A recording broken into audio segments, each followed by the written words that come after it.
नमस्कार, मैं डॉक्टर उज्ज्वल आलोक, भारतीय भाषा केंद्र, जवाहरलाल नेहरू विश्वविद्यालय, नई दिल्ली से हिंदी मुक्स परियोजना के अंतर्गत हिंदी साहित्य के इतिहास में हम पत्र पत्रिका के इतिहास पर चर्चा कर रहे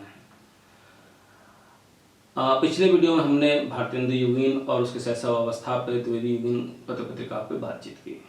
अब हम छायावाद काल की पत्र पत्रिकाओं पर बात करेंगे, जिसका समय हम 1919 से 1936 तक मानते हैं। हिंदी साहित्य में घोषित सबसे पहले साहित्यिक आंदोलन और वाद का आगमन जो है वह छायावाद से हुआ। इसमें रचनाकारों ने घोषित रूप से अपना संबंध एक खास प्रवृत्ति से जोड़ा और जोड़ने का आग्रह किया। छायावाद से पहले हिंदी आलोचना में हिंदी साहित्य को किसी वाद में बांधकर देखे जाने की परंपरा नहीं मिलती। अब तक यह रचना या रचनाकार के दायरे में सीमित थी। छायावाद को एक साहित्यिक आंदोलन के रूप में स्थापित करने और इससे लोकप्रिय बनाने में युगीन पत्र पत्रिकाओं की अहम भूमिका रही। छायावाद और छायावादी कवियों की रचनाओं पर इस समय की साहित्यिक पत्रिकाओं में छपने वाले आलोचनात्मक लेख इसके प्रमाण हैं। छायावादी कवि स्वयं पत्र पत्रिकाओं के प्रकाशन और संपादन से जुड़े हुए थे। चांद हो, माधुरी हो, प्रभा हो, मतवाला हो, साहित्य संदेश हो, विशाल भारत हो, सुधा हो, कल्याण हो, हंस हो, आदर्श हो, मौजी हो, समन्वय हो, सरोज, ये जो मासिक पत्रिकाएं हैं, इन पत्रिकाओं का प्रकाशन भी इसी समय प्रारंभ हुआ। छायावाद को प्रतिष्ठा दिलाने में लखनऊ से प्रकाशित होने वाली जो पत्रिका है माधुरी, 1922 में यह शुरू हुई, उसकी खास भूमिका रही है। छायावाद की विशेषताओं और प्रवृत्तियों के बारे में इस पत्रिका में कई लेख छपे। दुलारे लाल भार्गव, रूप नारायण पांडे, कृष्ण बिहारी मिश्र, प्रेमचंद, राम सेवक त्रिपाठी, मालादीन शुक्ल, शिव पूजन सहाय, नंद किशोर तिवारी और बांके बिहारी भटनागर इस पत्रिका के संपादक थे। यह जो पत्रिका है वह सन 1950 तक प्रकाशित होते रही। बालकृष्ण शर्मा नवीन, उनके संपादन में कानपुर से प्रकाशित प्रभा पत्रिका में एक लेख छपा, जिसमें कहा गया कि रविन्द्रनाथ टैगोर की कविताओं की नकल निराला ने की है। भावों के भिड़ंत नाम से यह लेख इतना प्रसिद्ध हुआ कि उस दौरान इसने एक कहें कि हलचल सी मचा दी। इसी समय सन 1927 में एक महत्वपूर्ण जो पत्रिका है सुधा, उसका प्रकाशन शुरू हुआ।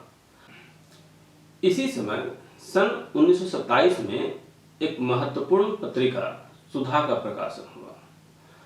इस पत्रिका में राष्ट्रीय आंदोलन का समर्थन और अंग्रेजी के स्थान पर भारतीय भाषाओं के प्रयोग पर बल दिया जाने लगा। साथ ही साथ हिंदी साहित्य के सर्वांगीण विकास की जो धारणाएं हैं उससे भरे महत्वपूर्ण लेख छपे। इसने छायावाद पर सबसे पहले अपना विरोध दर्ज किया।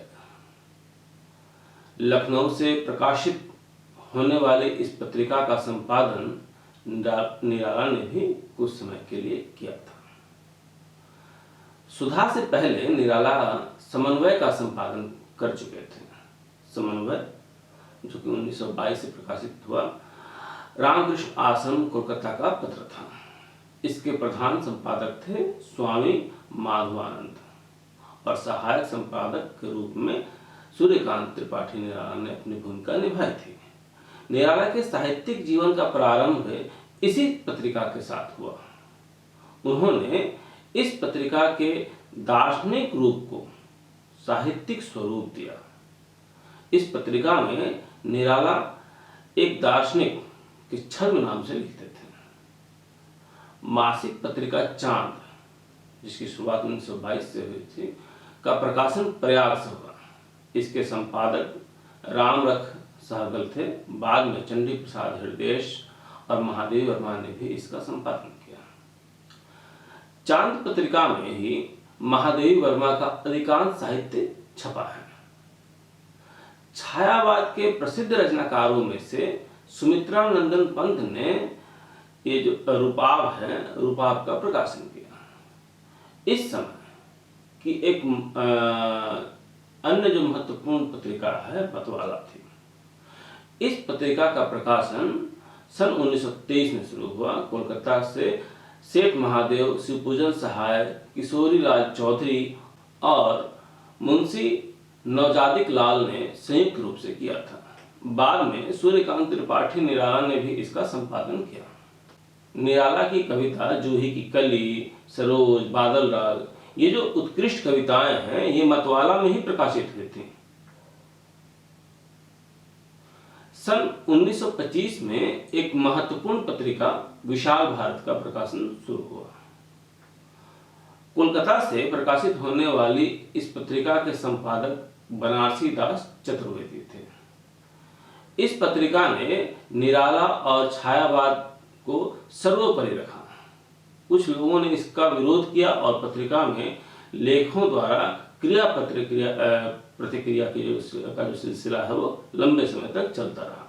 भक्ति, ज्ञान, दर्शन, संस्कृति, सदाचार और वैराग्य की भावना से लेकर सन 1926 में गोरखपुर से कल्याण नामक पत्रिका का प्रकाशन हुआ। छायावादी युग आते आते स्वतंत्रता आंदोलन ने गति पकड़ ली थी। देशभक्ति की भावनाओं से जो ओतप्रोत हैं, उस तरह की कई पत्रिकाओं का प्रकाशन इस काल में देख सकते हैं। माधवराव सप्रे और माखनलाल चतुर्वेदी के संपादन में सन 1919 में जबलपुर से कर्मवीर का प्रकाशन हुआ। इस पत्र ने मध्य प्रदेश और देश के अन्य भूभागों में राष्ट्रीय आंदोलन का संदेश पहुंचाया और इस आंदोलन का पूरी तरह समर्थन किया। सन 1919 में ही गोरखपुर से स्वदेश का प्रकाशन शुरू हुआ। इसके संपादक थे दशरथ प्रसाद द्विवेदी। इस पत्रिका ने खुलेआम रॉलेट एक्ट का विरोध किया, हड़ताल का आह्वान किया।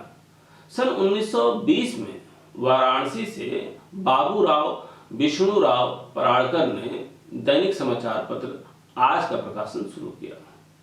शिवपूजन सहाय के संपादन में वाराणसी से ही जागरण नामक पत्र का प्रकाशन शुरू हुआ। शिवपूजन सहाय के बाद प्रेमचंद ने 1932 में इस पत्रिका का संपादन का दायित्व स्वीकार किया। उन्हीं दिनों महात्मा गांधी और राजेंद्र प्रसाद जैसे जो राष्ट्रीय नेता हैं, उन नेताओं ने भी हिंदी में पत्र निकाले। महात्मा गांधी ने सन 1921 से अहमदाबाद से साप्ताहिक पत्र के रूप में हिंदी नवजीवन प्रकाशित करना शुरू किया। दूसरी तरफ राजेंद्र प्रसाद ने सन 1920 में पटना से देश का प्रकाशन शुरू किया। हिंदी पत्रकारिता के लिहाज से छायावादी युग में हंस का प्रकाशन भी मील का पत्थर साबित हुआ। इसका प्रकाशन 1930 में प्रेमचंद ने बनारस से किया। वह युग अपने अनेक दृष्टियों से हिंदी साहित्य और भारतीय जनजीवन में क्रांति निर्माण का युग था। हंस का प्रकाशन भी स्वाधीनता के उद्देश्य से प्रेरित था। इसके पहले अंक में हंस का जन्म शीर्षक से संपादकीय में प्रेमचंद ने लिखा कि हंस के लिए यह परम सौभाग्य की बात है कि इसका जन्म ऐसे शुभ अवसर पर हुआ है जब भारत में एक नए युग का आगमन हो रहा है, जब भारत पराधीनता की जो भेड़ियां हैं उससे निकलने के लिए तड़पने लगा है। इस तिथि की यादगार एक दिन देश में कोई विशाल रूप धारण करेगी। बहुत छोटी छोटी तुच्छ विजयों पर बड़ी बड़ी शानदार यादगारें बन चुकी हैं। इस महान विजय की यादगार हम क्या और कैसे बनाएंगे, यह तो भविष्य की बात है। इस संग्राम में एक दिन हम विजयी होंगे। हंस के प्रथम अंक में उसे विविध विषय संपन्न कहानियों का मासिक पत्र भी घोषित किया गया था। सन 1930 से 1936 तक प्रेमचंद ने हंस का संपादन किया। उनके निधन के पश्चात शिवरानी देवी 1936, जयंत कुमार 1937, के.एम. मुंशी, शिवदान सिंह चौहान 1942, श्रीपत राय 1938, प्रवासी लाल वर्मा और अमृत राय 1943 ने उस पत्रिका का संपादन किया। उस पत्रिका के परामर्शदाताओं में महात्मा गांधी थे, राजश्री पुरुषोत्तम दास टंडन थे, मैथिली शरण गुप्त, राम नरेश त्रिपाठी, काका कालेलकर, सज्जाद जहीर, ये जो महान लोग थे ये लोग शामिल थे। इसके पाठक इस पत्रिका को कहानी प्रधान पत्र के रूप में ही देखना चाहते थे। यही कारण है कि कहानीकारों का एक वर्ग तैयार हुआ, जिससे बाद में हम जानते हैं कि प्रेमचंद स्कूल कहा गया और इसको प्रेमचंद स्कूल की संज्ञा दी गई। हंस ने हिंदी पत्रकारिता में आदर्श और यथार्थ का समन्वय किया। युग जीवन के लिए आवश्यक और क्रांतिकारी सामग्री हंस के प्रत्येक अंक की विशेषता है। प्रेमचंद के संपादन में आत्मकथांक विशेषांक, काशी अंक, द्विवेदी अभिनंदन अंक प्रकाशित हुए। हंस का आत्मकथांक बहुत चर्चित रहा। एकांकी नाटक अंक, प्रगति अंक, शांति अंक हिंदी साहित्य की दुर्लभ विरासत है। इस तरह यह जो युग है छायावान, वह राष्ट्रीय पत्रिकाओं का युग है, कहानी के एक खास स्कूल का युग है, और जो कहें कि जो दैनिक पत्र हैं उनके भी विकास का युग है, जो आज भी हमारे यहाँ कार्यरत हैं। अगले अंक में हम छायावाद के बाद जो छायावाद उत्तर है और समकालीन पत्र पत्रिकाएं हैं उसके ऊपर बातचीत करेंगे। बहुत बहुत धन्यवाद।